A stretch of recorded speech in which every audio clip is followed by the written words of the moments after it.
Buenísimo. Entonces, muy buenos días con todos. Muchas gracias por unirse y participar de este nuevo March College, donde vamos a estar presentando el tema relacionado con el modelo de prevención de delitos, ¿no? Estipulado en la ley 3424.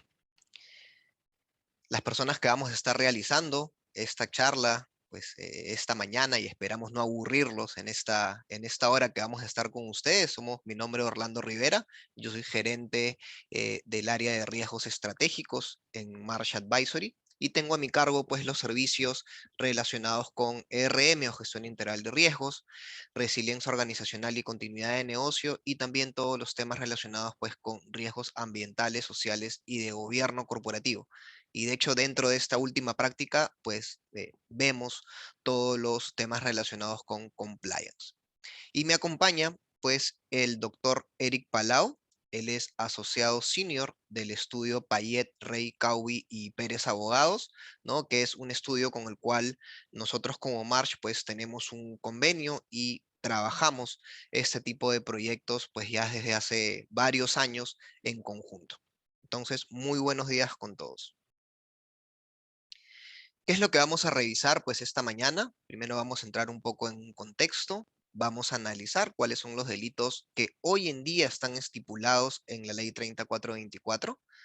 Vamos a revisar también los elementos mínimos del modelo de prevención de delitos, vamos a revisar qué es la debida diligencia y entrar también en un tema muy importante que son los cambios que se están aprobando, ¿no? Ya fueron aprobados por el Congreso de la República y estamos a la espera de la aprobación por parte del Ejecutivo, ¿no? Respecto a la ley 3424, y esto nos lo va a estar presentando el doctor Palau.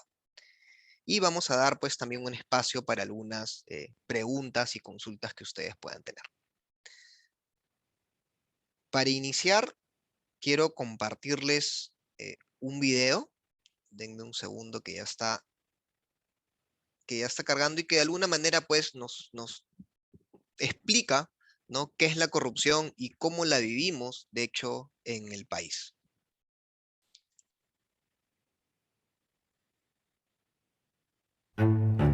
Soborno, coima, colusión, malversación, tráfico de influencias, cohecho, peculado.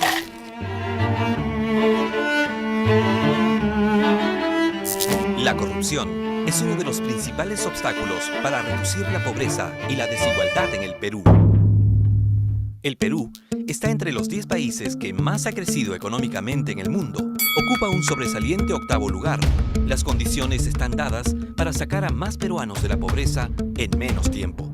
Pero esto sigue siendo un reto. ¿Por qué? La corrupción, grande o pequeña, es mucho más que unos billetes cobrados clandestinamente. El verdadero precio se paga después. Son obras públicas inservibles. Es la escasez de medicamentos que convierten una enfermedad en epidemia. Es el alimento vencido que hospitaliza a niños y niñas. Es la impunidad que mantiene en las pistas a malos choferes hasta el día que apagan una vida. Y sin embargo, algunos peruanos piensan que no importa que las autoridades roben, con tal de que se haga obra.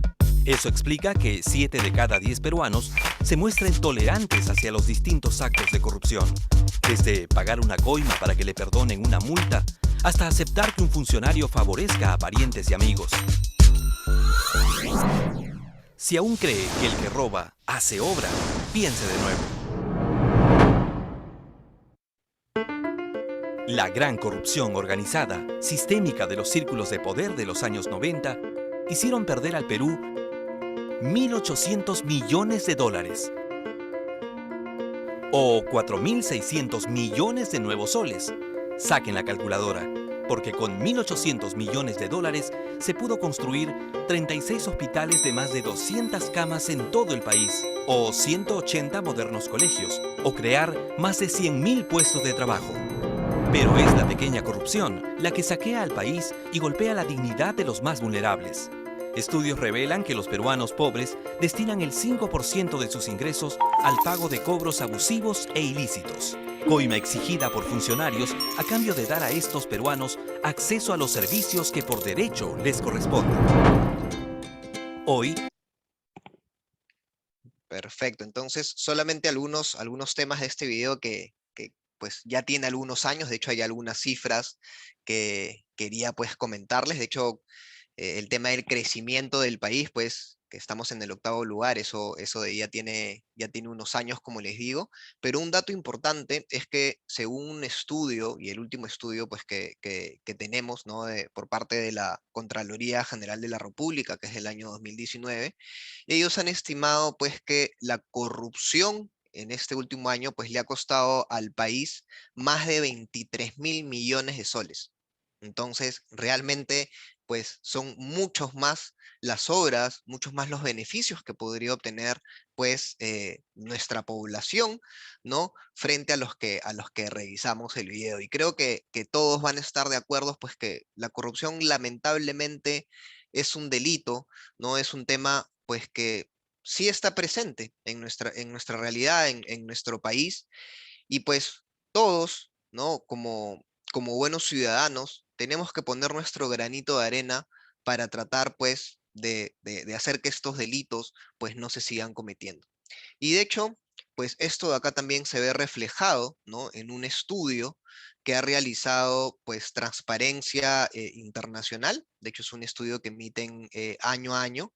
Y en la última versión, que es del año pasado, justamente nosotros nos encontramos en el puesto 105 de 180 países, ¿no? E inclusive, pues hemos bajado 2 puestos frente al ranking, pues, que teníamos en el año 2020, ¿no? Entonces, pues, sigue siendo una realidad, es algo, pues, que impacta, ¿no? A todos los ciudadanos, y de hecho es por eso que pues se han emitido ciertas regulaciones, ciertas normativas que de alguna manera pues buscan combatir, ¿no? Este delito. Y en el caso pues del Perú, justamente tenemos la ley 3424, ¿no? Que ya la vamos a estar revisando y repasando pues a lo largo de toda esta charla, pero que se emitió en el año 2016 y que de hecho pues busca implementar, ¿no? Un modelo de prevención de delitos, como se le llama, ¿no? Para combatir hoy en día 7 delitos, ¿no? Que son los que vamos a estar revisando también. Pero como pueden ver en este cuadro, no es el único país, ¿no? Que de hecho ha emitido, ¿no? Regulaciones en la región. Tenemos pues a Colombia, que también en el año 2016 promulgó una ley, a Chile, que de hecho pues está, diría yo, mucho más avanzado que nosotros, pues, en combatir, ¿no? Ese tipo de delitos. Ellos ya tienen una ley, pues, desde el año 2009, Argentina, ¿no? Y Estados Unidos, pues, que, digamos, emitió la ley de FCPA, ¿no? En el año 77, y que de hecho, pues, es la ley que muchas de los países, ¿no? Toman como base, pues, para la promulgación, ¿no? De sus regulaciones. Aquí pues les quiero presentar, ¿no? Un poco pues la cronología de cómo es que ha ido viniendo el marco legal peruano. Como les decía, pues en el año 2016 se promulgó la ley 3424. Entre el 2017 y 2018 pues hubieron ciertos cambios que básicamente pues incluyeron, ¿no? Delitos adicionales en el alcance de la ley, pero de hecho no fue hasta el año 2019, es decir, nos demoramos 3 años en que se promulgue el reglamento de la ley, ¿no? Si bien, pues, inicialmente, y ahí el doctor Eric me va a corregir, creo que se tenía 90 días como plazo, pues, para promulgar el reglamento de la ley, pues, el tiempo que realmente demoró fue 3 años, ¿no? Y fue emitido, pues, el 4 de enero, de hecho, del año 2019. Y en el año 2021, pues, también la SMB pues emitió, ¿no? Promulgó unos lineamientos, ¿no? Que de alguna manera pues brindan una guía, ¿no? Respecto a la implementación y funcionamiento del modelo de prevención de delitos. Solo ustedes se preguntarán por qué la SMB es quien pues emite este lineamiento. Y es porque es, digamos, la institución que ha sido designada para de alguna u otra manera, pues, a solicitud del fiscal, evaluar si es que la organización tenía o no tenía, pues, implementado un modelo de prevención de delitos. Ahora, un poco para revisar también, pues, cuál es el alcance de la regulación. Hoy en día, como les decía, son 7 los delitos que están, pues, bajo el alcance de esta ley. No voy a entrar a ellos porque ahorita, pues, Eric nos va a explicar cada uno de ellos, ¿no? Pero sí me gustaría repasar, pues, algunas de las medidas administrativas que han sido, pues, digamos, estipuladas dentro de esta regulación, ¿no? Tenemos pues desde sanciones económicas, ¿no? Como pueden ser pues una multa, y esta de acá pues puede ser, digamos, obtenida de dos maneras, ¿no? Si es que es posible conocer cuál fue el beneficio que la organización esperaba o obtuvo, ¿no? De la comisión de estos delitos, pues la multa podría ser hasta el sextuple, ¿no? De los beneficios obtenidos. Y en caso, pues, no sea, o digamos, la fiscalía no pueda determinar, pues, realmente cuál fue el beneficio, podría aplicar multas también de hasta 10.000 UITs, ¿no? Dependiendo, pues, de los ingresos de la organización. Pero estas multas pueden llegar hasta los 46 millones de soles. Ahora, adicionalmente a las sanciones económicas, ¿no? También tenemos otro tipo de medidas, ¿no? Como pueden ser, pues, la inhabilitación, es decir, suspensión, pues, de las actividades, o suspensión, por ejemplo, para contratar con el Estado por un plazo no mayor de 5 años, pues la cancelación, ¿no? De licencias, concesiones, clausura de locales o establecimientos con carácter temporal o definitivo, y hasta inclusive, pues, la disolución de la organización. Ahora, ¿cuáles son algunos de los beneficios de la implementación, pues, de este modelo de prevención de delitos? Realmente son varios los beneficios que podemos obtener. Y acá sí, importante mencionar que esta de acá no es una ley que pues sea de cumplimiento obligatorio o que sea impuesta para que todas las organizaciones sí o sí la tengan que implementar, ¿no? Y es por eso también que para aquellas organizaciones que decidan implementarlo, pues sean, digamos, considerado dos tipos de beneficios en la regulación. ¿Cuál es la primera? Pues la de circunstancias atenuantes, ¿no? Que es decir, pues en caso la organización pueda demostrar, ¿no? Y esto de acá, pues con la pericia que va a realizar la Superintendencia de Mercado de Valores, una acreditación parcial del modelo de prevención de delitos, pues podría atenuar, ¿no? Esas medidas administrativas impuestas, ¿no? Y en el caso, pues que la organización demuestre que efectivamente tenía un modelo de prevención de delitos implementado y funcionando antes de la comisión del delito, pues esto de acá podría ser considerado un eximente. Aunque estos de acá son algunos de los, también de los cambios que están habiendo, pues, en esta nueva modificatoria que ya ha aprobado el Congreso y que los va a estar, pues, los vamos a estar repasando a lo largo al final de la presentación. Algunos otros beneficios también que tenemos o que tienen las organizaciones por implementar este modelo de prevención de delitos, pues pueden contribuir a fortalecer la reputación corporativa de la persona jurídica, disminuye el riesgo de la comisión de estos delitos y pues también genera un clima de confianza y de integridad corporativa. Aquí también tenemos algunas regulaciones, ¿no? Y buenas prácticas también a nivel internacional. Son tres principalmente. La ISO 37001, la norma, pues, es de FCPA, que es la del gobierno americano, y el UK Bravery Act, ¿no? Que es justamente una norma del Reino Unido. Ahora, aquí sí un tema que varias organizaciones me lo han preguntado en algún momento, ¿no? Si es que, pues, la organización tiene implementado o cuenta con la certificación de la ISO 37001, esto de acá podría ser considerado, pues, como suficiente para decir que cumple, ¿no? Con la implementación de la ley 3424, y de hecho la respuesta es no, y esto es algo que también la Superintendencia de Mercado de Valores ya, pues, ya lo dijo, ¿no? ¿Y por qué principalmente? Porque de hecho la ISO 37001, ¿no? El alcance está enfocado para combatir, pues, el soborno, ¿no? Pero no considera delitos como, por ejemplo, los de lavado de activos y financiamiento del terrorismo, ¿no? Que sí son delitos que están incluidos dentro de la regulación local, ¿no? Entonces, solamente para que lo tengan en consideración. Ahora le voy a dar el pase, pues, al doctor Palau para que nos pueda, pues, ayudar con la explicación de cuáles son los delitos que hoy en día están incluidos en la ley. Muchas gracias, Orlando. Buenos días con todos los presentes. Ahora voy a pasar a explicarles los 7 delitos que, como comentó Orlando, se encuentran regulados actualmente, ¿no?, en la Ley 3424. Estos delitos son colusión simple y agravada, cohecho en 3 modalidades, tráfico de influencias, lavado de activos y financiamiento del terrorismo. Voy a pasar por explicar, en primer lugar, el delito de colusión simple y agravada. Este es un delito de corrupción, ¿no?, que se encuentra previsto en el artículo 384 del Código Penal.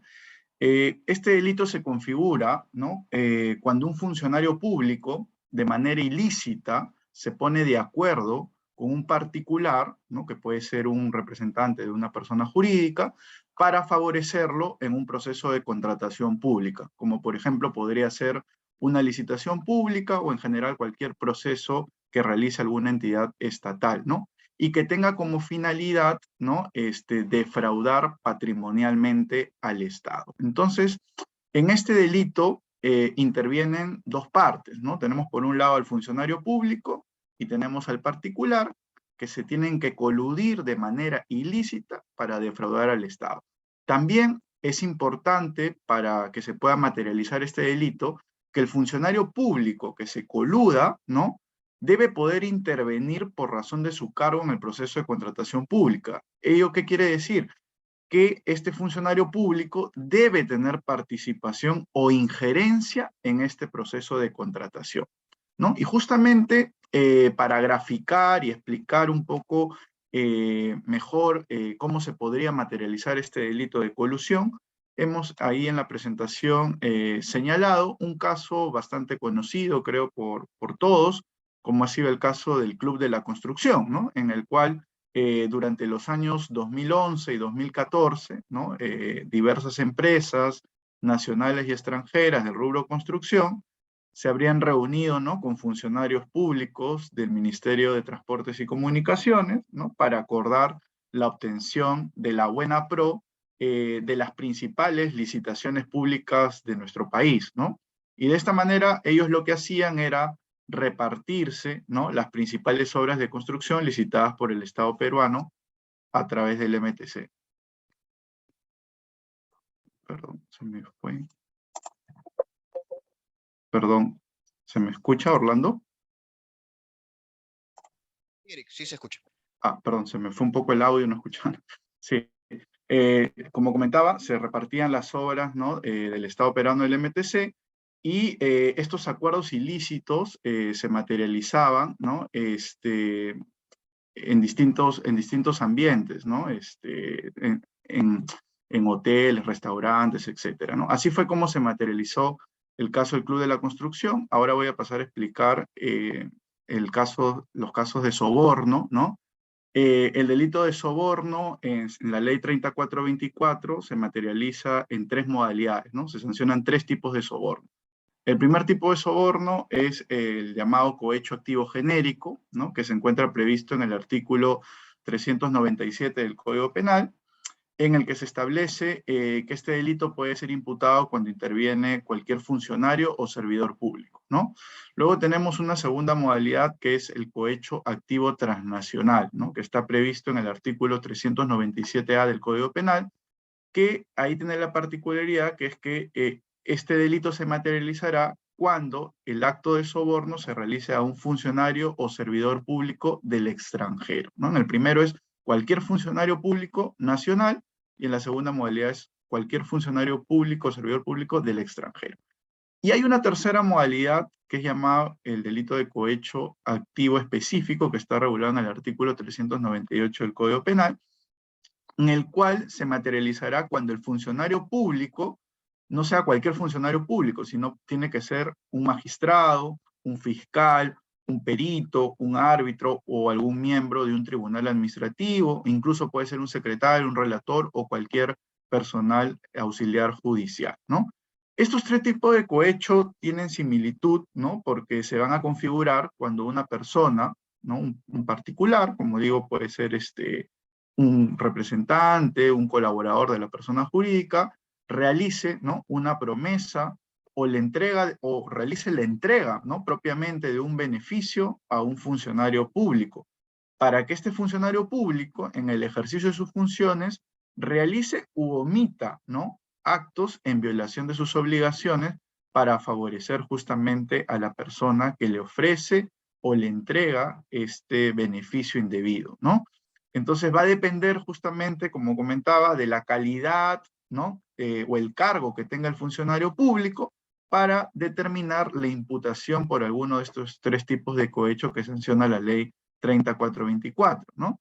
En este tipo de delito, de cohecho, de soborno, siempre tienen que intervenir necesariamente dos partes, ¿no? Primero está el corruptor y por otro lado el corrompido, ¿no? En el caso del corruptor tendría que ser, si nos ceñimos a la ley 3424, tendría que ser una persona vinculada, ¿no?, a la persona jurídica, es decir, un particular, no tiene que ser un funcionario público, y el corrompido sí necesariamente tiene que ser un funcionario público, ¿no? Eh, Importante también tener en cuenta que este delito no se configura únicamente con la entrega de algún beneficio, ¿no?, sino también con el simple ofrecimiento o promesa incluso de dar un beneficio, ¿no?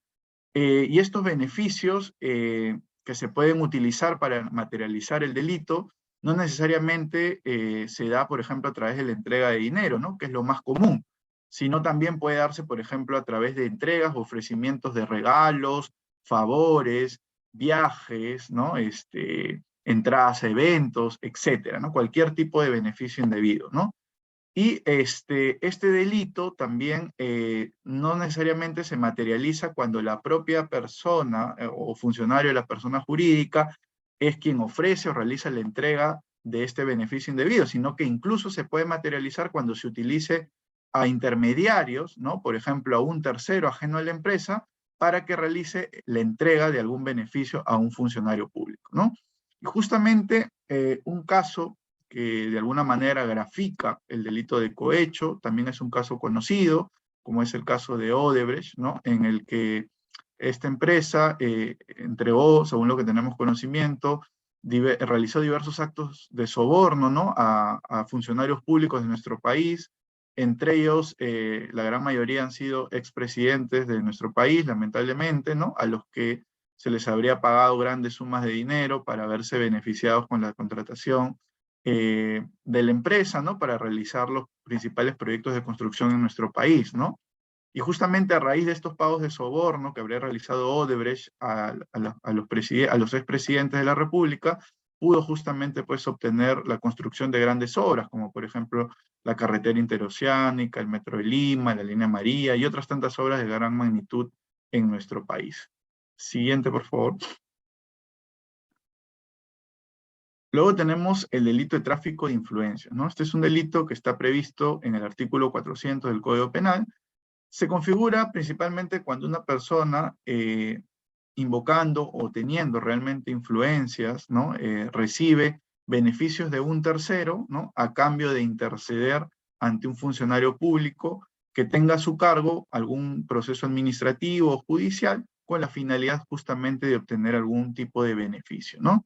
En este delito intervienen hasta tres partes, ¿no? Una primera persona es la que alega, ¿no?, o dice tener influencia sobre algún funcionario público.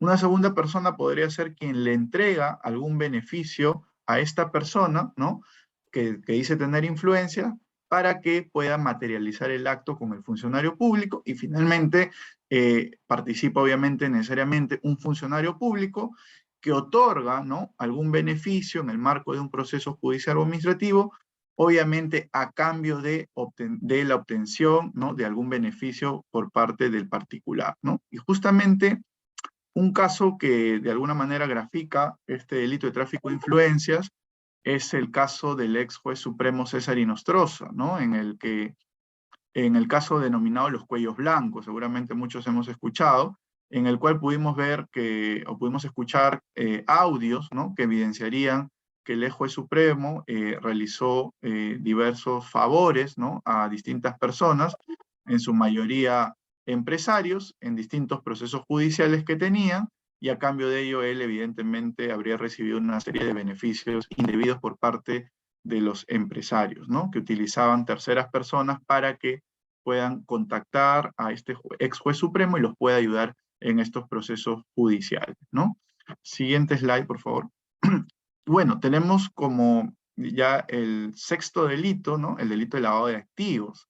Este delito está previsto en una normativa especial, que es el Decreto Legislativo 1106, y este delito se configura cuando se convierte o transfiere dinero, bienes o cualquier activo en general de origen ilícito, ¿no? Con la finalidad de evitar, ¿no? Justamente la identificación del origen delictivo del activo o para evitar justamente que el activo ilícito sea incautado, ¿no? En otras palabras, este delito principalmente consiste en ingresar, ¿no? Al sistema económico fondos o bienes o cualquier activo que tengan una procedencia ilícita, es decir, que provengan de la comisión de algún delito, como puede ser de un acto de soborno, puede ser de un tema de tráfico ilícito de drogas o en general cualquier acto ilícito, ¿no? Y justamente hay un caso conocido que está hoy en día todavía en investigación, como es el que se le sigue al expresidente Alejandro Toledo, ¿no?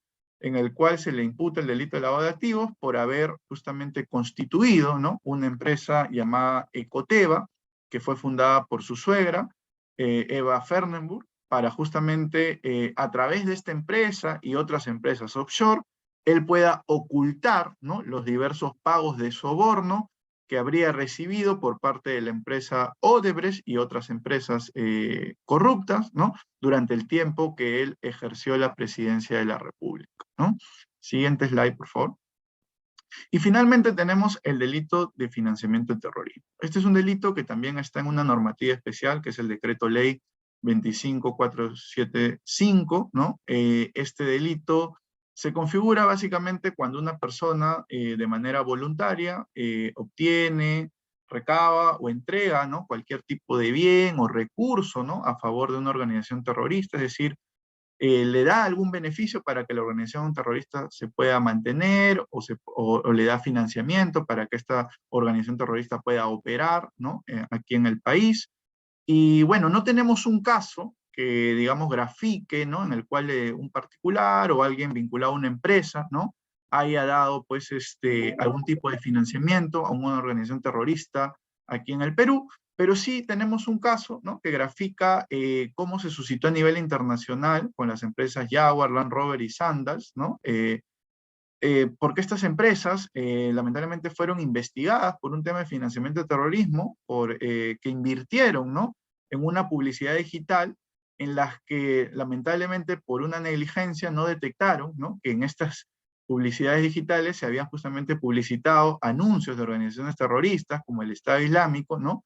Tal como se puede ver en la gráfica de la presentación, ¿no? Y a raíz de ello se vieron inmersas en una investigación por un tema de financiamiento del terrorismo. Entonces es bien importante también estar muy atentos, ¿no? Y evitar, pues, incurrir en un acto sumamente grave, ¿no? Una investigación que en su momento, pues, afectó, ¿no? Seguramente la reputación de estas empresas, ¿no? Y bueno, eso era un poco la explicación de los 7 delitos que hoy regulan actualmente la ley 3424, y le cedo la palabra a Orlando para que continúe con la presentación. Excelente, Eric, muchas gracias. Entonces, continuando con la presentación, ahora vamos a revisar, pues, cuáles son los elementos mínimos, ¿no? Que de alguna manera están, pues, estipulados en la ley 3424, ¿no? De cara a la implementación, pues, del modelo de prevención de delitos, ¿no? De hecho, son 5, ¿no? Los elementos mínimos. Vamos a estar revisando cada uno de ellos. Pero acá sí algo muy importante, ¿no? Y es lo que está, pues, en el medio de este gráfico que estoy presentando. Y que es el liderazgo y compromiso de la alta dirección. Es clave, ¿no? Que la alta dirección, y es más, desde el directorio, ¿no? Estén comprometidos en que realmente, pues, implementemos este tipo de modelos porque queremos, pues, combatir justamente estos delitos, ¿no? No hacerlo, pues, por el cumplimiento, ¿no? Que a veces, pues, el cumplimiento, pues, se cambia por el cumplimiento, ¿no? Sino que realmente, pues, como les decía, estén comprometidos, pues, y demuestren, ¿no? El liderazgo, demuestren, pues, la manera en cómo deberían de actuar, ¿no? Todos los colaboradores de una organización. Entonces, el primero de los elementos, pues es la designación de un encargado de prevención, o como también se le conoce, pues como la designación de un oficial de cumplimiento, ¿no? Ahora, acá sí es importante mencionar que de acuerdo, pues a lo que nos solicita, ¿no? Esta ley, ¿no? Y el reglamento, es que la designación tiene que ser pues realizado y debemos de contar con evidencia de esa designación pues es el máximo órgano de gobierno de la organización. Es decir, si es que nuestra organización tuviera un directorio, pues debemos de contar con un acta de directorio donde se apruebe, ¿no? Justamente la designación, ¿no? Del encargado de prevención o del oficial de cumplimiento, ¿no? Ahora, ¿cuáles son también algunos de los elementos claves, ¿no? Que debemos de tener en consideración al nombrar, pues, al encargado de prevención? Es que, pues, esta persona o este rol, pues, tenga la autonomía, autoridad e independencia, pues, suficiente para justamente supervisar el modelo de prevención, pues, y validar que justamente este tipo de delitos y este tipo de riesgos, pues, no se estén materializando en la organización, ¿no? Y cuando hablamos de independencia, también un elemento importante que lo demuestra es que, pues, este rol, ¿no? Debe de tener también, pues, comunicación abierta con el máximo órgano de gobierno. ¿Y por qué? Pues porque si es que de repente es un rol que está subordinado, ¿no? A la gerencia general o alguna gerencia, puede, pues, que el gerente general no sea quien esté involucrado en la comisión de estos delitos y de alguna manera, pues, tape o intente cubrir, ¿no? Cubrir, ¿no? Justamente las investigaciones que pueda estar realizando, pues, el oficial de cumplimiento. Entonces es clave que tenga comunicación directa también, pues, con el máximo órgano de gobierno.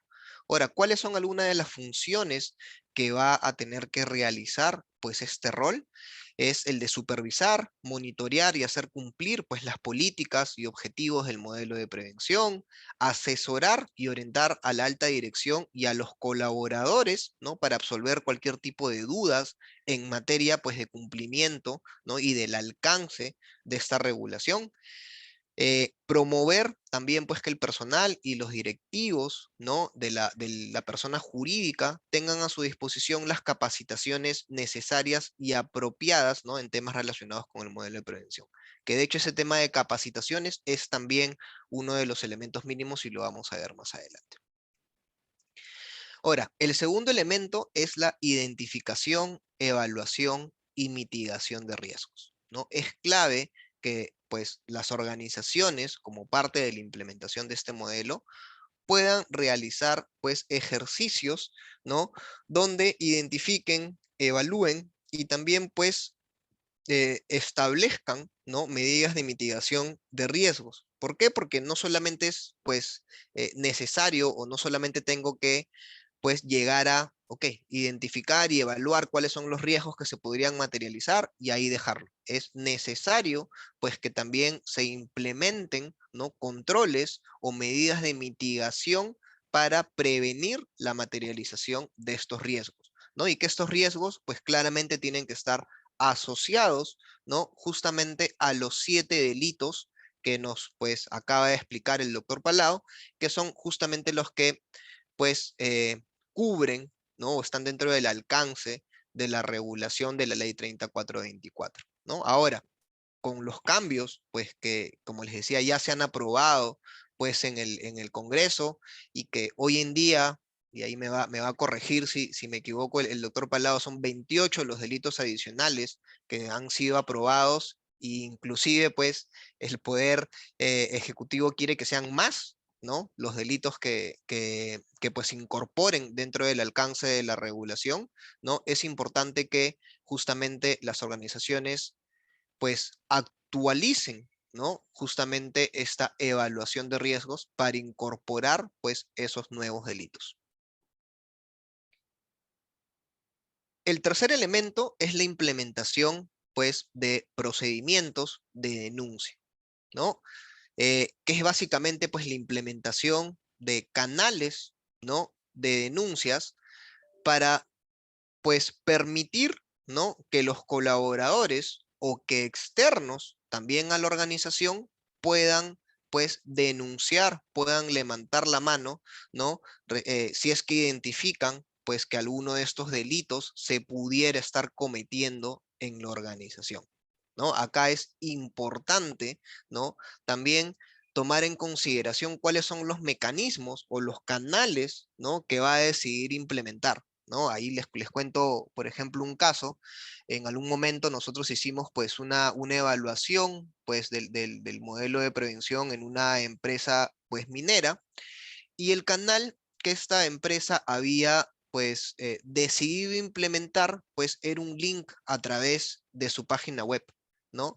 Pero realmente cuando pues realmente conocimos el contexto, ¿no? De toda la organización, más del 60% de los colaboradores, ¿no? Que son justamente pues, los operarios, ¿no? Los obreros, ¿no? De las labores mineras, pues no tenían, ¿no? A su disposición, ¿no? Las herramientas necesarias para poder acceder, ¿no? A este link, ¿no? Y poder hacer una denuncia. Entonces es importante, ¿no? Justamente que se evalúe el contexto de la organización también al momento pues de decidir, ¿no? Cuáles son los canales que se van a utilizar, pues, para la recepción de las denuncias. Ahora, también es importante que, pues, se definan y se documenten, pues, cuáles van a ser los procedimientos, ¿no? Para poder realizar, ¿no? Justamente las investigaciones y que como parte, pues, de estas investigaciones podamos proteger, ¿no? Al denunciante, ¿no? Pues para que no se realicen pues medidas, ¿no? Represalias en contra de la persona que decide denunciar. Inclusive también lo que nos dice la regulación y las buenas prácticas es que debemos de definir inclusive esquemas de incentivo, ¿no? Para pues de alguna u otra manera pues hacer que los colaboradores y los externos realmente usen, ¿no? Este tipo de mecanismos, ¿no? Y un tema muy importante es que las denuncias y las investigaciones no queden ahí, sino que realmente pues se toman medidas, ¿no? Justamente al término, ¿no? De la evaluación, y si es que realmente se puede determinar pues que efectivamente estos eventos se pudieron estar pues cometiendo, ¿no? En la organización. Ahora, acá también importante mencionar, pues, que la ISO, pues, emitió, ¿no? Justamente una norma el año pasado, que es justamente la 37002, perdón, que justamente también nos presenta, ¿no? Una guía para la implementación, pues, de canales de denuncia. Entonces, es otra de las normas que podemos tomar como referencia, pues, para la implementación de este elemento mínimo.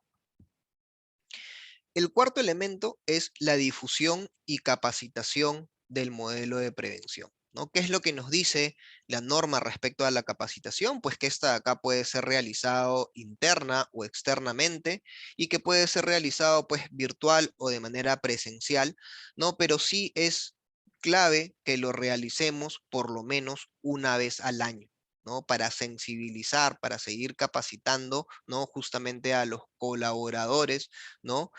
Respecto a justamente a los elementos del modelo de prevención implementado por la organización y también pues de los casos, ¿no? Que podrían, ¿no? De alguna manera pues materializarse dependiendo del contexto de la empresa para que todos pues siempre estén alertas, ¿no? De cuáles son las medidas que no están pues permitidas.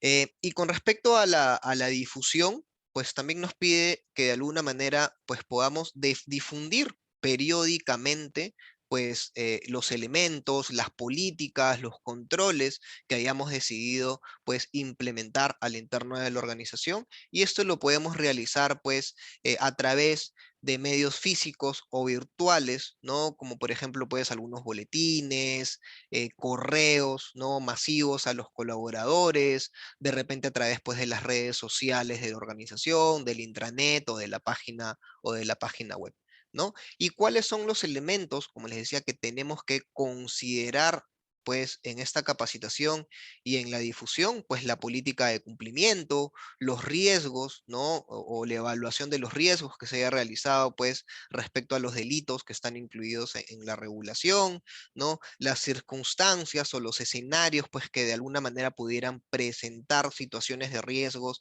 en la organización, pues sensibilizar y difundir, ¿no? Cuáles son, por ejemplo, los canales de denuncia que tiene, pues, implementado, ¿no? La organización, y si es que quisiéramos realizar también, pues, algún reconocimiento, ¿no? Como parte, pues, de estas difusiones, alguno de los colaboradores también lo podemos, pues, realizar.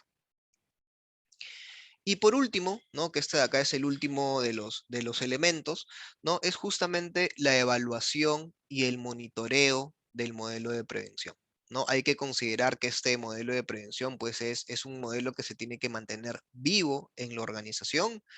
No es pues un documento que viene una consultora o un estudio de abogados, pues lo documenta, se pues aprueba a nivel de directorio y queda guardado en un armario, ¿no? Realmente es algo que tenemos que pues monitorear, que tiene que tener una mejora continua, ¿no? Del modelo de prevención, y por eso es importante también pues que la regulación contempla como uno de los elementos mínimos pues que haya pues evaluaciones, ¿no? Y monitoreos de este modelo de prevención. Y lo que nos dice es de que pues por lo menos debemos de contar con evidencias, ¿no? De que se ha hecho una auditoría que puede ser realizado pues de repente por el equipo de auditoría interna o por un externo, ¿no? Especializado, ¿no? En estos temas, y que tiene que ser realizado una vez al año por lo menos. Ahora, con respecto a la debida diligencia, ¿no? Si bien no es considerado como uno de los elementos mínimos, ¿no? Sí es, digamos, una buena práctica que deberían, pues, de optar, ¿no? Las organizaciones. ¿Y qué es la debida diligencia? Pues es un proceso, ¿no? A través del cual, pues, la persona jurídica va a poder identificar, ¿no? Y evaluar con detalle, ¿no? La naturaleza y el alcance de los riesgos de delitos en el marco de su actividad, ¿no? Tenemos que hacer debidas diligencias, pues, para evaluar, por ejemplo, con qué clientes vamos a decidir, pues, hacer negocios, con qué proveedores son los que también, pues, vamos a incorporar como socios estratégicos, ¿no? En nuestra organización, y realizar, pues, también debidas diligencias, inclusive hacia, pues, nuestros colaboradores, ¿no? De repente, pues, en el proceso de selección, ¿no? De nuevos colaboradores, pues hacer una debida diligencia de quiénes son las personas, pues, que se podrían estar involucrando en la organización, ¿no? Validar, ¿no? Si es que de repente tienen algún antecedente, pues, penal o judicial, si es que tienen algún tipo de contacto, por ejemplo, con alguna persona expuesta, ¿no? Públicamente, para de alguna manera también definir, ¿no? Controles para que esta persona, como parte, ¿no? De sus funciones, no esté pues coordinando, ¿no? Directamente con este familiar, ¿no? Que puede ser una persona pues expuesta públicamente, ¿no? Acá, pues como les decía, pues algunos elementos, ¿no? Que están recomendados, y esto de acá sí por la resolución, pues, de la SMB, ¿no? Como parte, pues, del proceso, ¿no? De debida diligencia de nuestros socios comerciales y de la contratación, pues, de personal, que son, pues, ya lo que les he ido mencionando también, ¿no? Entonces, ahora le voy a dar el pase pues al doctor Palao para que nos comente respecto a los cambios, ¿no? Justamente en la ley 3424. Gracias, Orlando. Sí, comentarles de que el año pasado, en el 10 de noviembre del 2021, el Poder Ejecutivo, ¿no? Presentó ante Congreso de la República el proyecto de ley 676/2021-PE, en el cual plantea en este proyecto de ley el Poder Ejecutivo que se modifiquen diversos artículos de la ley 3424, ¿no? Entre ellos, por ejemplo, el Poder Ejecutivo planteaba en este proyecto de ley que se amplíe, ¿no? La responsabilidad penal de las personas jurídicas por más de 50 delitos, ¿no?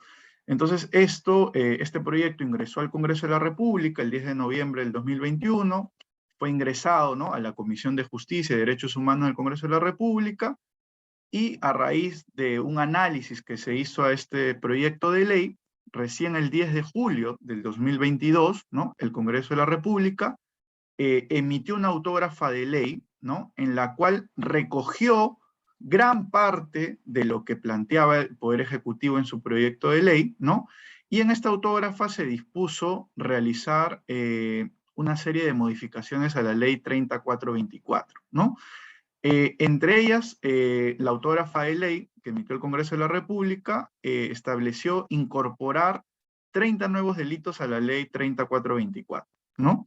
Se dispuso en esta autógrafa de ley incorporar, por ejemplo, el delito de contabilidad paralela, que es un delito previsto en el artículo 199 del Código Penal, en el cual principalmente se sanciona cuando una persona mantiene una contabilidad distinta a la exigida por la ley, ¿no?, y de que esta contabilidad recoja, pues, información falsa, ¿no?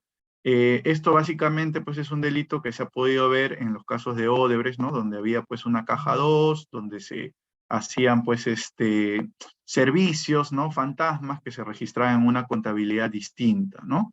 Luego también se incorpora dos tipos de delitos contra el patrimonio cultural, que están previstos en el artículo 226 y 228 del Código Penal, que principalmente son delitos que sancionan cuando una persona daña, ¿no?, algún monumento arqueológico o algún bien cultural, ¿no?, protegido por nuestro país.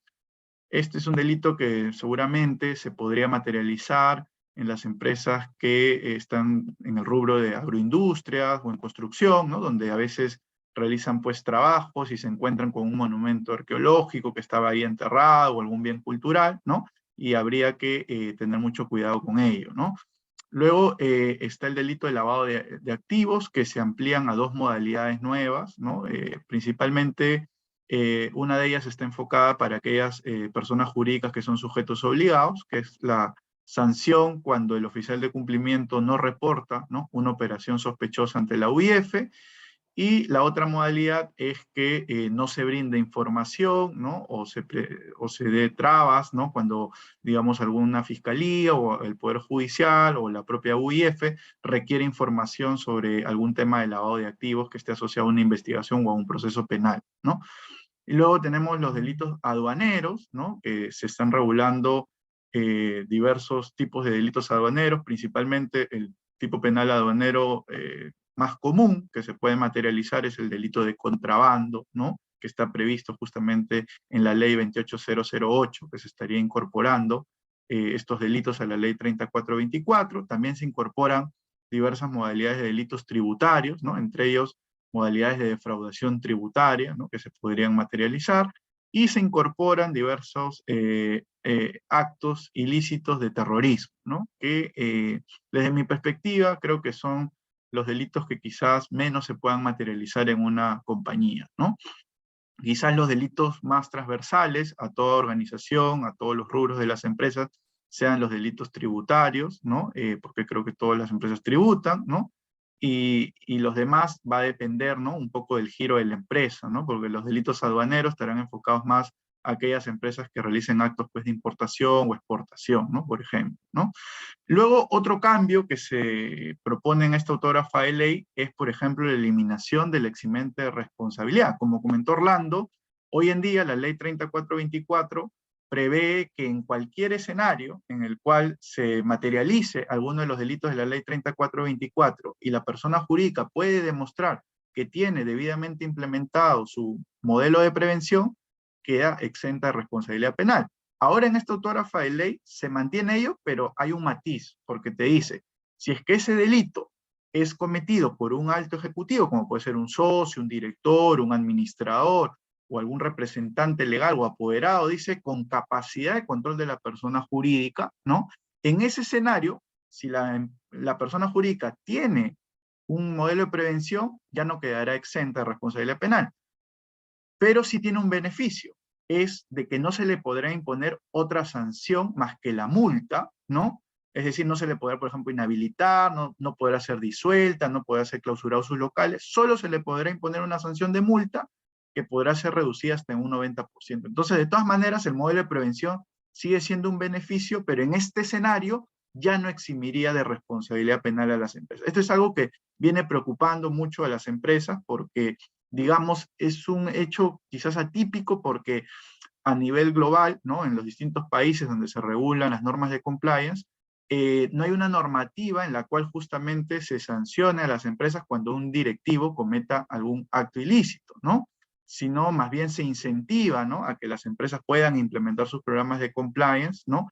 Para que de esta manera puedan ellas eximir su responsabilidad, porque esto contraviene, ¿no? La propia autorresponsabilidad que tienen las personas jurídicas, ¿no? Porque se estaría generando una responsabilidad. De todas maneras, por más que sea atenuada con una multa reducida hasta un 90%, se le estaría dando una responsabilidad por el hecho de un tercero, que es un directivo, un socio, un administrador, ¿no? Y otro tema interesante en este punto es que te habla que estos socios, directores, tienen que tener capacidad de control de la persona jurídica. No es algo que lo especifique la autógrafa de ley, pero seguramente esto va a traer consigo que se tenga que modificar el reglamento, ¿no? De la ley 3424 y se especifique, ¿no? Quiénes son las personas que tendrían capacidad de control de la persona jurídica para saber en esos escenarios, ¿no? Que se daría este supuesto de eliminación de la eximente responsabilidad. Y un tercer cambio importante que plantea esta autógrafa de ley es que ya no va a ser vinculante el informe técnico de la SMB, porque hoy en día, si, como comentó Orlando, la Fiscalía le comunica a la SMB ante un caso penal, ¿no? Vinculado a los delitos de la ley 3424, para que emita una pericia, ¿no? Que es básicamente un informe, en el cual tiene que evaluar si el programa, el modelo de prevención, el programa de compliance, está debidamente implementado o no por la persona jurídica que está investigada por la Fiscalía, ¿no? Y lo que dice actualmente la ley es que si la SMB concluye que el modelo de prevención está debidamente implementado, la Fiscalía tiene que archivar la investigación contra la persona jurídica.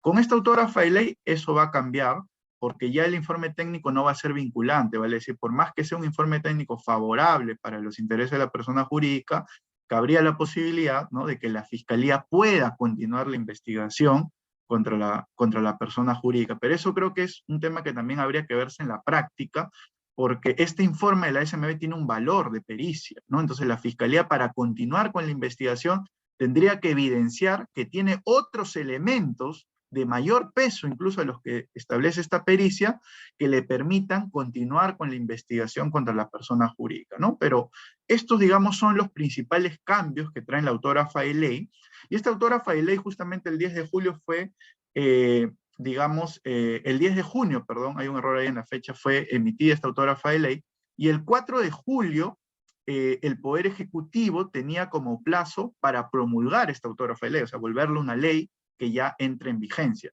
Pero el 4 de julio, el Poder Ejecutivo observó la autógrafa de ley. ¿Y qué plantea en su observación el Poder Ejecutivo? Dice, me parece bien la autógrafa de ley porque has recogido gran parte de mi proyecto de ley, pero yo te lo observo porque me parecen insuficientes estos 30 delitos que tú planteas. Yo quiero que tú incluyas 33 delitos adicionales que yo te había propuesto en el proyecto de ley original, ¿no?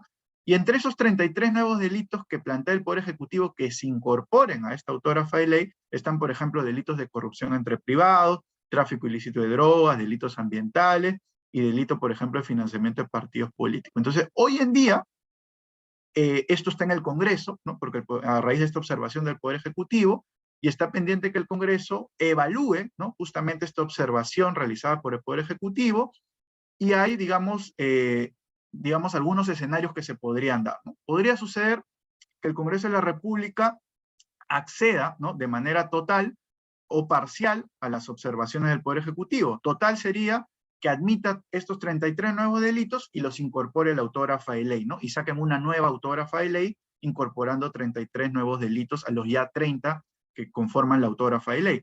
Puede ser también que accedan de manera parcial, vale decir, no incorporen los 33, sino incorporen menos delitos, ¿no? Por ejemplo, 5, 2, 10, etc., ¿no? Y otro escenario es que el Congreso de la República diga, mira, la observación del Poder Ejecutivo no es válida, para nosotros no cabe incorporar por ahora estos 33 nuevos delitos, y por insistencia aprueben esta autógrafa de ley, ¿no? Y se haga ley, ¿no? Por parte del Congreso de la República. Entonces, como podrán ver, la discusión básicamente es si se incorporan estos 33 nuevos delitos, pero esos 30 delitos y esas modificatorias de la autógrafa de ley no han sido observados por el Poder Ejecutivo, entonces cuestión de tiempo, ¿no? De que esto se pueda aprobar seguramente en los próximos meses por parte del Congreso de la República, ¿no? Y es un poco los cambios que se vienen, ¿no? A la ley 3424 que les queríamos comentar. Perfecto. Gracias, gracias, Eric. Bueno, ahora, pues, mientras que vamos recibiendo, ¿no? sus consultas, ¿no? A través de las opciones del chat o de preguntas y respuestas, simplemente quería compartir con ustedes, pues, cómo podemos ayudarlos, ¿no? Desde March. Pues a través, pues, de un diagnóstico, ¿no? De cumplimiento normativo, es decir, pues, una evaluación, pues, de brechas frente a los elementos mínimos de la ley, o una revisión, pues, de repente, frente a las normas ISO 37001 o la 37301. Podemos apoyarlos también, pues, con una evaluación de riesgos, ¿no? Pues más aún considerando que estamos, pues, próximos, ¿no? A la aprobación de estas modificatorias en la regulación, ¿no? Y pues va a ser un momento, pues, necesario para que se haga una actualización, ¿no? De esa evaluación de riesgos. Y también, pues, con el diseño e implementación, pues, de su modelo de prevención de delitos, pues, del sistema de gestión antisoborno bajo la ISO 37001 o el sistema de gestión de compliance bajo la ISO 37301. Ahora voy a aprovechar, pues, leyendo alguna de las preguntas que nos puedan ir realizando. Bueno, acá hay unas que las hemos visto, es si es que vamos a compartir, ¿no? Esta presentación, y efectivamente, pues, les vamos a estar enviando un link con la grabación, pues, de esta sesión, y también, pues, con estas diapositivas, ¿no? No sé si es que tuvieran alguna pregunta o consulta, por favor la pueden realizar a través de esta pestaña, ¿no? Y acá, a ver, por ejemplo, tenemos una, ¿no? El encargado de prevención dentro de una empresa no necesariamente puede ser una persona natural, es decir, se podría designar a un grupo de personas como órgano, o, por ejemplo, que recaiga sobre un comité, ¿no? Acá, Eric, no sé si me ayudas con esta respuesta. Sí, en principio, según la norma, ¿no? Tiene que ser, digamos, el cargo de oficial de cumplimiento o encargado de prevención tiene que recaer en una persona, ¿no? Pero eso no exime a que esta persona forme parte de un comité de cumplimiento, por ejemplo, que tenga la organización, ¿no? En el cual hayan diversos encargados de los temas de cumplimiento, pero haya una persona dentro de ese comité o de ese órgano de cumplimiento que cumpla el rol de oficial de cumplimiento, encargado de prevención, y que esté designado esa persona, ¿no? Por la alta dirección de la compañía. Perfecto, gracias. Tenemos otra aquí, ¿no? ¿Quién debería implementar el sistema de prevención de delitos, ¿no? Cumplimiento normativo o cumplimiento. Y a ver, y acá, esto de acá, pues va a depender, ¿no? del contexto de la organización, ¿no? Hemos visto, pues, en nuestra experiencia, en que hay veces que, digamos, quien lidera, ¿no? Este tipo de proyectos es el área legal, ¿no? Hay otras veces en que lo lidera el área de riesgos, ¿no? Inclusive tuvimos la experiencia de una organización en que lo lideró, pues, y inclusive la encargada de prevención, ¿no? Fue designado, pues, una de las líderes del equipo comercial, ¿no? Entonces va a depender realmente, pues, de la organización, ¿no? Y de quién, pues, decida, ¿no? Pues, liderar, ¿no? Ese tipo de implementaciones. Pero como les decía, normalmente, pues, es el equipo legal, o puede ser el equipo de riesgos, ¿no? Si es que la organización tiene un equipo, pues, de cumplimiento o de cumplimiento normativo, también, pues, lo puede liderar este equipo,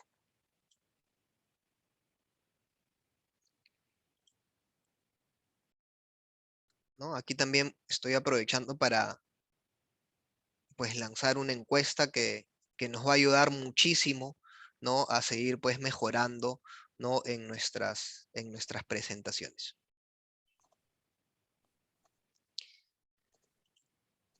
No sé si tienen alguna duda o pregunta adicional, ¿no? De todas maneras, en pantalla pues están viendo nuestros datos de contacto, ¿no? Como les decía, pues como Marsh tenemos un convenio, ¿no? Con el estudio Payet y ya tenemos pues más de 3 años trabajando en conjunto en este tipo de proyectos y con gusto pues podemos ayudarlos en lo que esté en nuestras manos.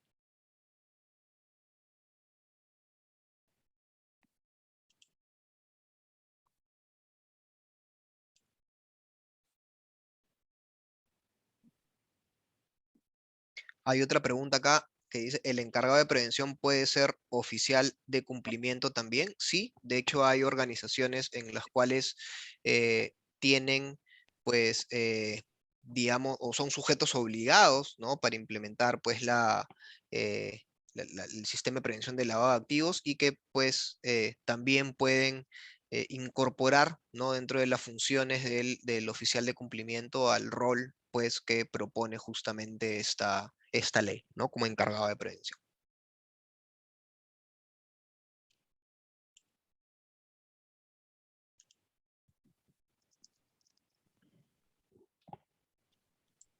Listo, entonces, pues muchas gracias a todos por el espacio, por el tiempo que nos han brindado. Vamos a estar compartiéndole esta presentación, así como el video, pues con justamente la grabación de esta sesión. Que tengan un excelente resto del día.